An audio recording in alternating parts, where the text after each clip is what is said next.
আসসালামু আলাইকুম, শুভ দুপুর। টক মিষ্টির আচার করব, তো বড়ইর আচার।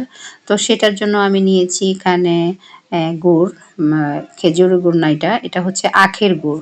আখের গুড়টা আমরা একদম মেন যে কারখানা আখের গুড় তৈরি করে ওই কারখানা থেকে একদম পিওর আখের গুড়টা নিজের চোখে দেখে তারপরে নিয়ে এসেছি 1 কেজি পরিমাণ। সে গুড়টা গলানোর জন্য একটু ভিনেগার দিয়ে দিব, তারপর হচ্ছে সামান্য পরিমাণ লবণ দিব। আর ভিনেগার দেওয়ার কারণ হচ্ছে যদি গুড়টা এমনিতেই টানে লেগে যাবে, সেজন্য একটু ভিনেগার দিয়ে তারপর হচ্ছে গলিয়ে নিব গুড়টা।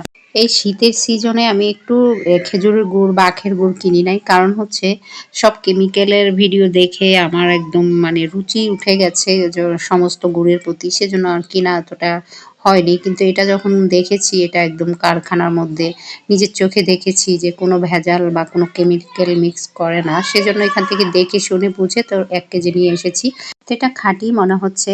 তারপর হচ্ছে খেয়ে দেখি, পরবর্তীতে আবার নিয়ে আসবো, যদি ভালো মনে হয় তারপর নিয়ে আসবো।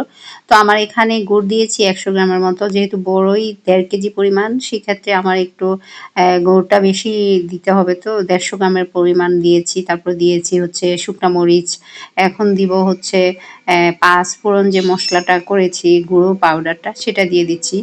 এবার আমি নাড়াচাড়া করব যতক্ষণ না পর্যন্ত এটা গলছে বা ভালোভাবে হয়ে এসেছে। ঝালের পরিমাণ যে যেমন খেতে পছন্দ করে, আমি ঝালের পরিমাণ একটু বেশি দিয়েছি, শুকনা মরিচও দিয়েছি।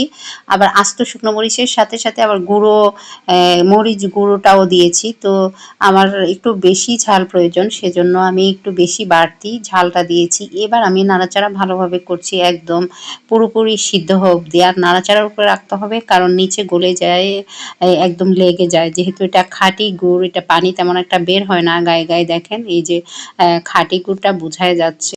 নাড়াচাড়া কমপ্লিট, আমার আচারও হয়ে এসেছে। এখন সামান্য পরিমাণ পাঁচফোড়ন মশলাটা ছিল, সেটা উপরে ছিটিয়ে দিয়েছি। তো আজ এ পর্যন্ত, সবাই ভালো থাকবেন, আল্লাহ হাফেজ।